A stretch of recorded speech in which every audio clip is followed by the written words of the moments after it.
UFC Fight Night Vegas 73, Dern versus Hill takes place this weekend, and I'm going to go through every single fight on the card, starting with the early prelims, ending with the main event, giving my prediction and breakdown for every single fight on the card. And what an absolutely amazing card this is. I can't wait for all of the amazing matchups that are in this one, especially that absolutely groundbreaking main event. Let's start straight away with the early prelim opener of Takashi Sato versus Themba Gorimbo.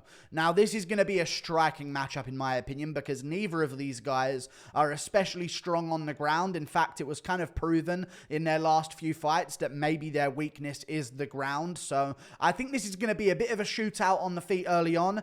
And I've just noticed with Takashi Sato, he doesn't seem to be throwing that much on the feet anymore, if you know what I'm saying. He doesn't really seem to be doing too much on the feet whilst he's up on the feet. Like, that's his moment to do something. And since his big KO over Jason Witt in the first round very, very quickly, which, by the way, who hasn't done that? You know what I'm saying? Everyone's KOing Jason Witt immediately in the first round these days. Other than that, it seems like he's a little bit gun-shy on the feet. And Themba Gorimbo is an athlete. You know what I mean? He's a very, very big athlete. A good athlete in the welterweight division. He's got a big reach advantage as well. He's got a 3.5-inch reach advantage. Very weirdly measured reach, which I think should be more common. He's literally measured at 76.4 inches of reach, which is crazy because you never normally even see a 0.5 to a reach, let alone a 0.4. So that's very, very accurate, it seems. And he's training at MMA Masters, which I really like. Now, he didn't look great against AJ Fletcher. He had a moment, but, you know, he got taken down and hurt on the feet and eventually subbed in the second round. But I don't think he's terrible. And I think he is actually a decent prospect with a couple of decent wins. And I think he could win this one by TKO on the feet, or maybe even getting a submission, to be honest with you. He does have a lot of submissions, so I reckon he'll probably hurt Takashi Sato on the feet, and then maybe look towards the submission on the ground of a rear naked choke or an armbar, or something that he likes to do in his fights quite a bit. So I'm actually going to go with Themba Gorimbo by finish in the first round. We move on up the card to another fight, which is Victoria Leonardo versus Natalia Silva. I'm going to go with Natalia Silva, of course. This is the common sense pick of the card. This is the lock of the card, so prepare for there to be an upset by Victoria Leonardo. No, I'm joking. It seems as though Natalia Silva, 26 years of age, training out of a good gym as well. I think she's got what it takes, you know what I mean? And she can be focused on in her gym as well, because she is a really good prospect. Beat Jasmine Jasuda viciously. No pun intended, but she really did just pick her apart for 3 straight rounds, and it seemed like Jasmine Jasuda Vicious, who had a little bit of momentum going into that fight, just got all of that momentum drained from her after that performance against Natalia Silva, where she basically schooled her for 3 rounds. And then she beat Teresa Blader, who was 6-0, coming off the Contender Series. Decent-ish prospect, I guess. Nothing too special, but 6-0 women's fighter, and she finished her by spinning back kick to the body in round 3, or the head, I believe, as she ducked into it, if I'm remembering correctly. And she looked great in that fight as well. She's got good submissions. She has a bunch of submissions in her career off of her back as well with arm bars. In fact, she has 4 arm bar submissions in her career off of her back, which is crazy. And she also has some other submissions as well with an arm lock. Like, she's good everywhere, and her striking is especially good. And I think it's way better than Victoria Leonardo, who is just pretty mediocre in every realm of the sport. But she did beat the legendary Mandy Bomb by not illegally kneeing her in the face. But either way, Natalia Silva, I think, is going to get this one done. We move on. Chase Hooper versus Nick Fiore. I'm going to go with Nick Fiore over Chase Hooper. I'm definitely going to take him to win this one. I just believe in New England Cartel to make improvements with this guy. Now, he was a big can crusher, but I'm starting to notice a trend. I don't know if you guys are noticing this as well. When it comes to, like, those areas of the US, like the Northeast, I believe, fighting out of Massachusetts in Boston. When it comes to that sort of area, like those type of guys that come from that area, they all seem to have a lot of cans on their resume. And I don't think it's because, like, they're just can crushing non-stop. I think it's just there are a lot of cans in that area. You know what I'm saying? There's a lot of cans. And also, this guy had a few fights cancelled as well and had people stepping on short notice. He fought Jay Ellis twice back-to-back. You know what I mean? And made him... And in the space of 7 months that he fought. No, it was a long time that he was off, actually. But even still, 15-91 Jay Ellis to 15-98. He beat him twice easily, immediately in the first round. But he just schooled everyone on the regional scene and absolutely dominated them. I know they're cans, though. And that's the problem. You know what I mean? I know they're cans. But he did have a good showing against Rebecca. He got beaten up badly. But he, on short notice, to take that fight, to tough out some of the shots that he toughed out, it shows that he has boxing awareness enough to survive being on the back foot and survive being in some bad situations. And I think he's going to be able to tough out Chase Sherman and maybe finish him by TKO on the feet. So I think he out-toughs Chase Sherman if it goes there. I think he's going to spark him on the feet if it stays there for too long as well. New England Cartel, he's had a bit of time off since that fight. They're going to make improvements on him. And a lot of guys at New England Cartel seem to have the takedown defense game on lock, as far as I'm aware. You know what I mean? When you look at a lot of them, they develop really good takedown defense in their career. I just don't see Chase Sherman winning. Not Chase Sherman. Rest in peace. Probably getting cut from the UFC. Chase Hooper. I don't see Chase Hooper winning this one, to be honest with you. I really don't. He just beat Clay Guida in a grappling match. So in a grappling match, he's doing all right. But when it comes to just athleticism to either get a fight to the ground in the first place or just win a fight on the feet, it don't happen. You know what I mean? So I think that Fiore is going to be too strong to be taken down and then spark Hooper on the feet early in the first round. I think there's going to be a lot of finishes on this card. We move on. Ilir Latifi versus Rodrigo Nascimento. Oh my God, what a terrible, terrible fight to try and predict. I've been going either way, but I'm going to go Rodrigo Nascimento Ferreira. But I've been worried about this one, man, because Ilir Latifi is so hit and miss as a fighter. But I'm going to side with Rodrigo Nascimento Ferreira here. Because Ilir Latifi, he's teased retirement a few times. He had a bunch of injuries going into his last fight. And it's not like Rodrigo Nascimento is a fish out of water on the ground. He is the grappler outside the rankings in the heavyweight division of the UFC. So I feel as though he's going to get this one done. Plus, he has decent stand-up-ish.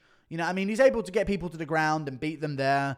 Maybe Ilir Latifi's going to be a little bit too technical for him, but I think I'm going to side with Rodrigo Nascimento Ferreira. If push comes to shove and we get into the later rounds, I think he's going to be able to sort of take over if Ilir's like done a lot of effort to get him to the ground early on, and if Ilir has like expended a lot of energy to get him there, because we know Ilir is so injury bound in his career. He's almost too yoked for his own good at times. You know what I mean? Because he's exerting himself so much beyond the normal body's capabilities that he's always injured. And I never trust him. I never trust him because of that. So I'm going to side with Rodrigo Nascimento Ferreira, getting a third round exhaustion-based TKO, where he's just pouring it on, stuffing some takedowns, and just battering Ilir Latifi against a cage. So I'm going to go with that, in my opinion. Rodrigo Nascimento Ferreira gets it done. We move on. Up the card, Orion Cosce versus Gilbert Urbina. Now, this is another interesting one that I have been thinking about. I am going to go over Orion Cosce, but there are a couple of fights here where there are some decent underdogs. I think I picked, I can't remember who I picked as an underdog, but either way, Orion Cosce, I think he wins this fight, but it is going to be interesting. It is going to be a very interesting matchup. I think his wrestling is going to help him get this one done. Just because Gilbert Urbina, I know he lost some fights on tough and he got like destroyed by Brian Battle. He got slept by Trayshawn Gore, and he also lost to Sean Brady on the regional scene as well. I think Orion Cosce, in hindsight, has more, even though he's not as athletic as his brother Louis Cosce, he's a little bit more of a implementable style to MMA where he can grind with the wrestling pressure. He didn't look great against Blood Diamond, but I am going to side with him over Gilbert Urbina because Philip Rowe's a pretty good fighter himself, you know, so I'm not going to take away too much from that loss. And he has had a lot of time between the fights, between the Blood Diamond fight and the Gilbert Urbina fight. And I think Urbina is just like a bit of a Blood Diamond, to be honest with you guys. Like, arguably shouldn't be in the UFC.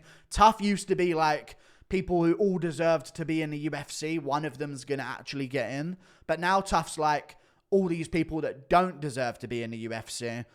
One or two of them might, and then they get in. You know what I mean? Like, and I don't think Urbina really will get in. So I think he's going to lose this one, to be honest with you. I really do. I think Orion Cosce's got this one done. And yeah, I don't know how Urbina's going to deal with the weight cut here either, because he isn't a big middleweight, but he has fought at middleweight before. quite a bit and did so on Tough, but sometimes it's hard to tell on Tough because they're just sort of fighting a little bit upper weight class, so they can cut down to it over and over again. But I think he's going to not have as good conditioning as Orion Cosce, and I think Cosce will grind him out over the rounds. We move on. Up the card, Karolina Kowalkiewicz versus Vanessa Demopulous. I'm going to go with Karolina Kowalkiewicz over Vanessa Demopulous, I think. I think she's going to get this one done. I don't think Vanessa Demopulous is all that talented. I also feel like Vanessa Demopulous has got a few gifted decisions in her career because the UFC sees her as somewhat promotable. And that's what that is, you know what I mean? Like this Yi and Frey. I think Karolina Kowalkiewicz would very easily beat Yi and Frey. And maybe finish her and like just dominate her over 3 rounds. But to see Vanessa Demopulous get a kind of gifted decision there, I don't like that, you know what I mean? And when you look at the people that Karolina Kowalkiewicz has lost to, other than an armbar to Jessica Penne, she's now on a 2-fight win streak. And Silvana Gomez-Juarez was a dangerous prospect as well, and she outboxed her. And she's only lost to Yan Xiaonan, Alexa Grasso, Michelle Waterson, Jessica Andrade, Claudia Cadelia, and Ioanni and Jacek. So I'm definitely going to side with Karolina Kowalkiewicz here. And if age comes into it, Demopulous is 34. Like, she's not young herself. So I'm definitely going to side with the striking of Karolina Kowalkiewicz and a bit more well-roundedness from her as well. We move on. Up the card, Maheshate versus Viacheslav Borschev. This is a very interesting matchup, and I think a very underrated matchup on this card as well. It's very interesting, but I am going to go with Borschev. I'm going to go with Borschev over Maheshate, in all honesty. I know a lot of people are actually siding with Maheshate here on Tapology. I think they're taking the underdog, 58% towards him. But I am going to side with Borschev because I don't see Maheshate being able to like dominate him on the ground in this fight, in my opinion. I don't see that. He has got some ability on the ground, but I don't think it's to the point where he's going to absolutely dominate Borschev, who's no doubt been working on that massively in his last few fights. And Borschev still had moments against Mike Davis, and Mike Davis is so good on the feet. And Jacasey's tricky on the feet as well, and Borschev had his moments there, but he got completely out-grappled in the other moments, the majority of the moments in that fight.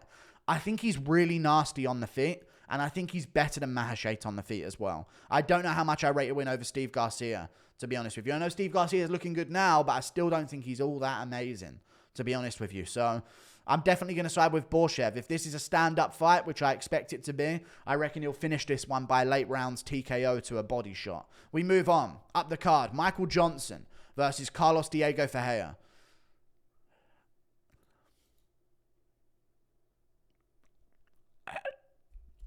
I'm going to go with Michael Johnson, dude. I can't not go with Michael Johnson. It's been in the back of my head this entire time. I've been looking at this matchup for a long time, and I'm thinking, but Carlos Diego Ferreira's grappling's not that bad, you know. But is it just his wrestling defense that is good in Carlos Diego Ferreira? You know what I'm saying? Because we don't normally see him really just smush a guy offensively in the wrestling. Like, he'll tangle and scramble with people, and he's got really good scrambles that way. He's a bit like a sort of knockoff Beneil Dariush, and that was kind of proven by how close the Beneil Dariush fight was with him. But he's been out for a long time. He's suffered a few losses. I think Michael Johnson can KO him.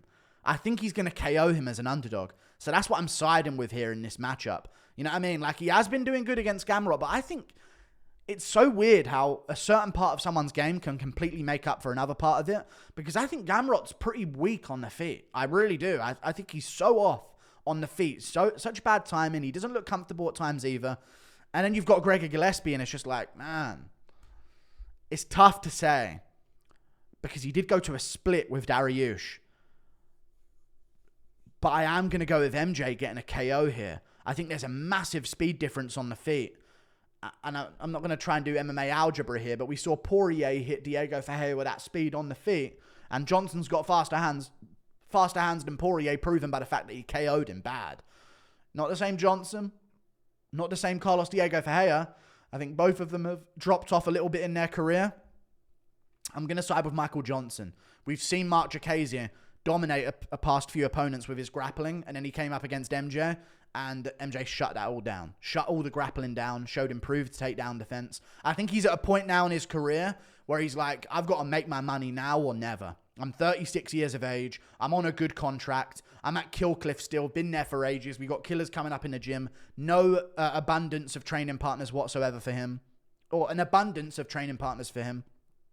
And I thought he beat Jamie Mullarkey. I rewatched that fight because Mullarkey's got a fight coming up against Graham soon. So I was rewatching that fight recently. I think he won that fight. He arguably can win round 1. The only reason they gave it to Mullarkey is because he dropped him after Johnson dropped Mullarkey. But Johnson did more damage, but they just remember the recent knockdown of Mullarkey over Johnson's in that first round. But I'm going to go with Michael Johnson. He surprised me recently. Alan Patrick has good takedowns.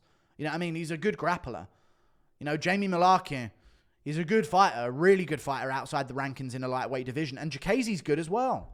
And he's beaten all of them, arguably. So I'm going to side with MJ, getting a KO over a little bit of a hesitant Carlos Diego Ferreira on the feet, who's maybe failed a few takedowns. We move on up the card to another fight, which is Andre Fialho versus Joaquin Buckley. I'm siding with Joaquin Buckley here over Andre Fialho. I like Andre Fialho.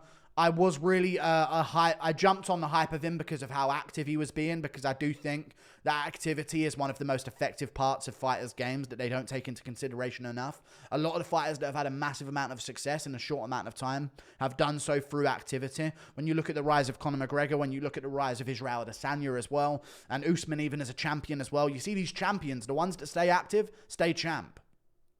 A lot of the time. The ones that stay active, stay champ. Even Jones, when he was at light heavyweight, was fighting every few months recently as well. So I'm going to side with Joaquin Buckley, though. I know I just praised the activity of Andre Fialho, but I think when you're not complete yet, and you're taking damage in your fights, and you're getting into scraps, you're maybe not giving yourself enough time to improve between those fights. If you're like McGregor and you're smoking everyone with one-punch KOs, then you can just skip right back around. You took no damage, right back in the gym, learn for a few weeks, start another training camp, you know? But with Andre Fialho, it's a little bit interesting. A little bit interesting, to say the least. And I feel like he's going to lose this one because his chin's been worrying me. And I know Joaquin Buckley's got a bit of a worrying chin as well, but he has made welterweight before. He used to fight there at Bellator. So it's not like it's a foreign cut to him down to welterweight. He's done it before. He knows he can do it. And the way he shut down like a Duraev and he beat Abdulrazak Al-Hassan, these are dangerous strikers, man. And he managed to shut him down. Imavov managed to get the better of him because Imavov just sort of tooled him up in the first and second round, and the third round went towards Buckley. And Curtis actually caught him after Buckley was winning that fight as well. So I don't think Fialho's going to have the power to one-shot knock out Joaquin Buckley. And I think Joaquin Buckley is just a bit better and more elusive of a striker in general anyway. So on the case that no one gets a finish, Buckley 100% wins. In the case that there's a finish, I think it's 50-50 who gets it. I'm actually leaning towards Buckley having a bit of a better chance at getting a KO because I think he's got a better chin. So I'm siding towards Joaquin Buckley here against Andre Fialho, but I wouldn't be surprised if it goes another way. But I just didn't like the way Andre looked in his fight with Salikov. He looked like he had a round in him and then just sort of like gave up to damage. And that's never a good look. We move on. Up the card, Emily Ducote versus Lupita Godinez. I'm again going to side with Lupita Godinez here. Now, she didn't look the best in her last fight. And she is very hit and miss with her performances as well. But I am going to side with Godinez. I kind of like the quick turnaround for her here. Emily Ducote is good on the feet. She is good on the feet. She's a good striker. And I've picked her in her fights, but she lost to Angela Hill, of course. But I picked her to beat Jessica Penne in her debut. And that's not a terrible win, as sad as that sounds. My God, it's hard to sound enthusiastic about a lot of the fights on these cards. I'm going to side with Lupita Godinez. I think she's a bit more of a Swiss Army knife here compared to like an Uzi of Emily Ducote, who just sort of peppers out shots on the feet. She does have some power in her hands, but I think if there's someone who's going to mix in the grappling, it's going to be Lupita Godinez. She's got a quick turnaround after her Cynthia Calvillo fight. I love the activity. Again, I've just praised activity massively. She did take some damage in the Calvillo fight, but not much. She got a bloody nose. Not like she got concussed or dropped or anything like that. So beat Ariane Canellosi, big, strong woman for that division, managed to take her down in moments. Beat Luma Lookboom, which is a very underrated win. I think, put it this way, I think Luma Lookboom is a better striker than Emily Ducote. Maybe not as powerful with the hands, but she's a better striker technically than Emily Ducote. And I think that's going to be a factor here. Now, this is a catch weight at 120 because, of course, the quick turnaround for Lupita Godinez. But I still think it's going to benefit her. I think she's going to push a better pace, mix up the grappling, and win a close decision, 29-28. We move on up the card to another fight, which is Edmen Shahbazyan versus Anthony Hernandez. I'm going with Anthony Hernandez. Would not be surprised if Edmen somehow pulls this off in the first round by a TKO. Would not be surprised. Just chucking it out there. Wouldn't be surprised if that ended up happening whatsoever. But I am going to side with Anthony Hernandez here because he's just... If you had to design a fighter to beat Edmen Shahbazyan in a fight, it would be Anthony Hernandez. Obviously, there's people at the top of the division that are going to do a better job of it. But, I mean, what other sort of pace-pushing wrestlers are there at the top of the middleweight division right now? Vettori doesn't really push a pace in the wrestling and the scrambles. You know what I'm saying? Maybe Brendan Allen does a bit of that. But Anthony Hernandez is really good at doing that. He might be a real threat in the middleweight division. And the chance is to finish him early on because we've seen Kevin Holland finish him early on, but that was to the body.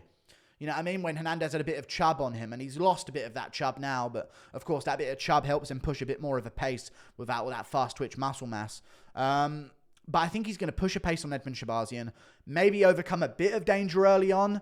But I think Edmen Shahbazyan's demons are going to creep into the back of his head. The more he scrambles, the worse it's going to get for him. He's going to start getting in his own head. I respect that he took this matchup, but I think it's bad matchmaking for him. I think whoever's managing him is silly. But he's on a win. He's on a win against Dauchalungimbula, so he's going to take these risks now. But we'll see what happens, man. I feel like Anthony Hernandez is a style designed to beat Edmen Shahbazyan, and he's sort of like the new pace-pushing wrestler on the block in that division. So I'm definitely going to side with Anthony Hernandez. And I also think, although Edmen needs to have the mindset of old Edmen, he needs to be old Edmen to win this fight, where he's like, I'm going for it in round one, and if I don't get a finish, forget it, I'll lose. But instead, I can see him thinking, I need to be patient or I'll gas out, and therefore giving Hernandez too many entries in the first round with the takedown. So I'm not going to side towards Shahbazyan. I'm siding towards Anthony Hernandez, and I don't think he should be the favorite that he is, because there is a chance he gets chinned. But I think he's a nightmare matchup for Edmen. So I'm going with Anthony Hernandez. We move on. Up the card, Mackenzie Dern versus Angela Hill. I'm going to side with Mackenzie Dern in this matchup against Angela Hill. It's a 5-rounder. I think at some point, I don't think Angela Hill finishes her, because in all honesty, although Angela Hill does hit quite hard, she doesn't get finishes in the UFC. You know what I mean? She just lost a recent grappling tournament, sort of preparing for some of these matchups. But yeah, she fought Emily Ducote, won a decision. Fought Lupita Godinez, won a decision. Lost to Jandaroba. You know what I mean? Close. Lost to Lemos. Close. Lost to Tisha Torres. I think that one was a bit clearer, to be honest with you. But she's had some robberies in her career. Should have beat Gedalia. Should have beat Michelle Waterson-Gomez. But, like, I think Dern is just a little bit too dangerous on the ground for her. And I do think this ends up on the ground at some point. And one thing that people forget about Mackenzie Dern is that she's actually very young for the division. Angela Hill is 38 years of age. Mackenzie Dern is 30. Still coming into her prime. Still learning a bunch. Still training at good gyms. Getting looks from different gyms as well. And I think she's going to be able to get this fight to the ground at some point in a 5-rounder. If Michelle Waterson can get this to the ground against Angela Hill, which she did in a 5-rounder, I think that Dern's going to be able to do it as well. And Yan Xiaonan is very good. And Dern took her to a competitive decision where, you know, I thought Yan Xiaonan won, but it was close. You know what I mean? There was a 10-8 round, arguably, for Dern in the grappling department in terms of women's MMA scoring. But I'm going to side with Dern getting this one done. Even if she's losing early on the feet, I think she's improved on the feet recently. And I think if it does end up on the ground, it's going to be a problem for Angela Hill. A real problem for Angela Hill. Although she may have improved, I just think Mackenzie Dern's got that different grappling edge. And it will end up on the ground at some point in a 25-minute fight. And if it does with a lot of time on the clock, Mackenzie Dern's going to win, in my opinion. Plus, I've got Mackenzie Dern by sub in round 3. And again, to back up my pick, she's got a great pair of tits. Like and subscribe. Goodbye.